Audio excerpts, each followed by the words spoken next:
Sup guys, Toby here, aka RockysReef. So in this episode I wanted to give you guys a quick update on the 320. It's been a couple of weeks since I've posted anything. It's because I've been busy doing some other things around the house. But a lot of things are developing. We've got coral growth, we've got a change in some colours in the fish, and everyone's having babies. So let's jump into this.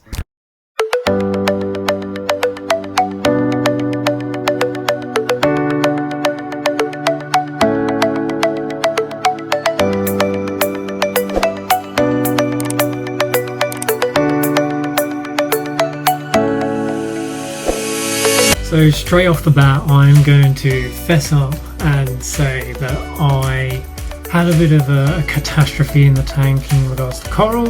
One of my frog spawn corals fell on top of the other on the cliffside, and in my attempt to try and literally wedge it back into the rock where it was, I ended up breaking the frog spawn that it fell on. I mean, you could look at that as a catastrophe, but I think I managed to kind of save the day in terms of that I've managed to gain more coral frags, and I've rearranged everything on the right hand side. So now I've got kind of like a stepping kind of scape going on. Culprit frog spawn fell off another 3 times, so I ended up getting some putty and just kind of gluing that in there.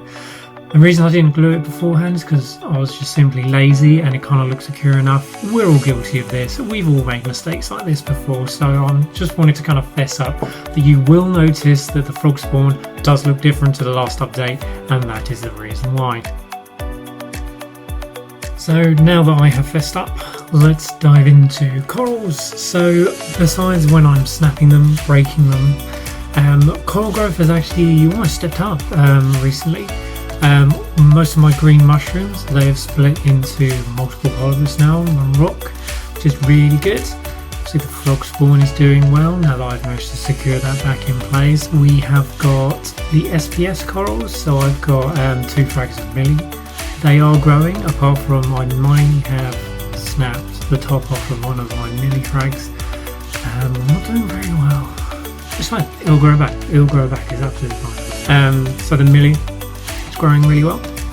It's actually come out a lot more in colour recently since I had that cyanobacteria disappear, so that's nice that that's come out and really popped out in green. Still having an issue with the torch coral though, so I don't know if you've seen in my other updates, I've got a load of sponges growing on the underside skeleton of my torch coral, and it hasn't really extended itself for quite a few months now. It doesn't really matter what I do to the levels in the water, so I'm kind of guessing that potentially the sponges are irritating it.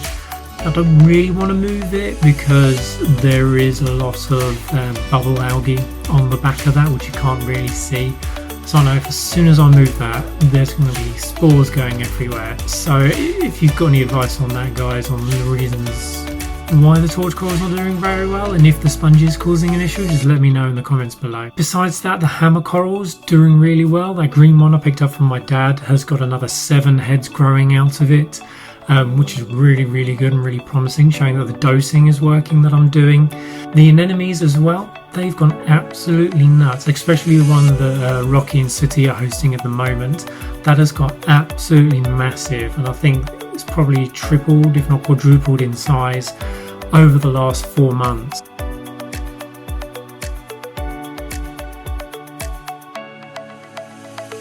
In terms of the Montiporas that I've got, so that green plating Monty is growing like it's not going to be around tomorrow. It's going absolutely nuts. Every day I can see that it's covered like another millimetre of the rock, and it looks like it's just about to start plating out into the water column as well, which is really cool, and I really cannot wait for that to happen. Same with the purple Monty as well. That's probably doubled in size since I bought that maybe a month ago, and it's already starting to encrust onto the rock backwards away from the flow as well, which is really good to see. So I'm really hopeful that they're going to kind of meet up. I do want to get like an orange Monty or something different in the middle between the two, because where they sit on either end of a rock at the moment, so something in the middle that they can all intertwine. That would be really cool. So the Zoa Garden's doing well. I got a frag of Utter Chaos and Sunny D, of all things aquatic, a few weeks ago. 2 2 polyps on each, and as you'll see, the Sunny D has exploded. I think that's got another 5 polyps in total that's already sprouting off of it, and the Utter Chaos I think has got another 5 polyps on that as well, with a couple of them just starting to poke through, those massive ones. So again, they're going nuts at the moment. I've got some blue zoas, I don't know quite what they are. They've started to now grow onto the rock, which is good to see. Eagle Eyes, they're really not doing much. I don't think they're so touch and go, and I know some people have like had real success with Eagle Eyes, one of the most common zoas out there, but for some reason they don't do very well in my tank, which is really odd seeing as the others do well. I've got some green zoas as well, they're producing more polyps, and I've noticed all of this has really started happening since I've started dosing the nitrate, so it looks like it's actually benefiting not just the Cheeto or the Kato, it's actually benefiting everything else and all the corals in the tank. What used to live on the Zoa Garden was my neon green, toxic green candy cane coral. So I've actually now moved that because on the front I placed a mushroom coral and it's gone nuts. I think there's like 5 or 6 on there now, and it started to cover up. And as you'll see on the base of a couple of the polyps on the candy cane, you can see where the mushroom had actually touched it and actually burned it away. So I've now moved that. So I have got the Favia that's in there. The polyps are getting absolutely massive. I mean, they're not dividing, I'm not seeing any more polyps coming out, but they're getting absolutely huge now, really fat. I don't know if there's something I need to do potentially about moving it into a different light or a different flow. It's kind of medium flow or a medium light at the moment, which is where I thought it'd do best. Again, if you guys have got any advice on Favias on how to get them to split and get more polyps out there, then please leave your comments below.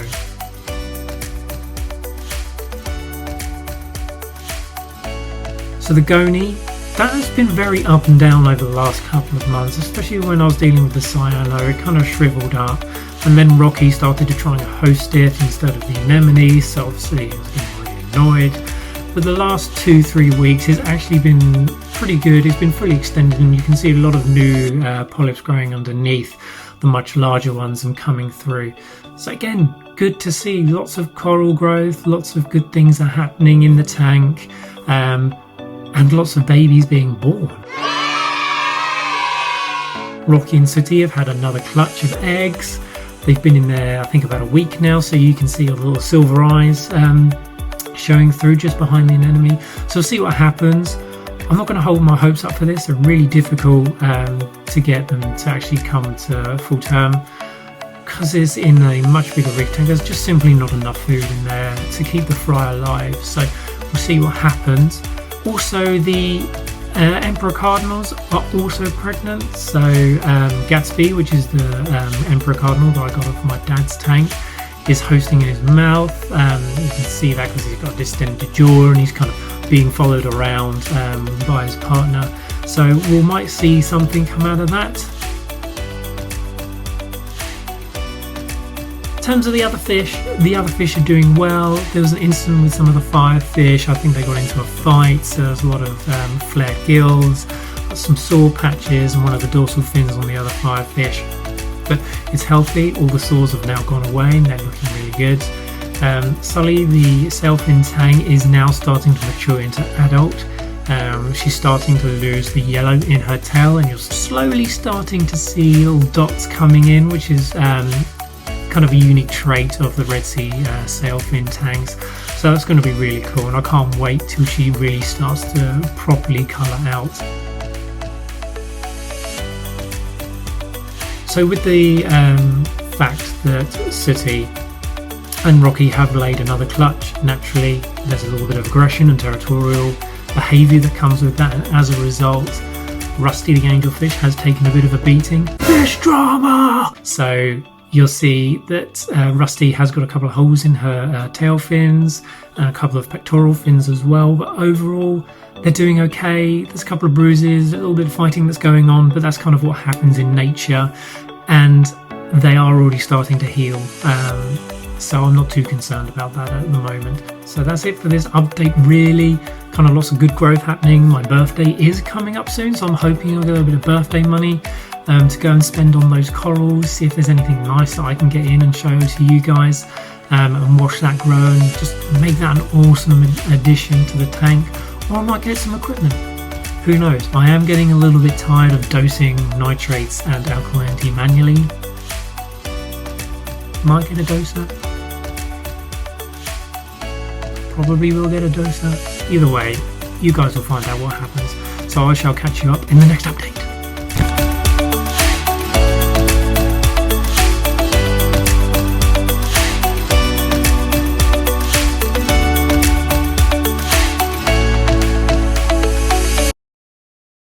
This guy's settling in so well now.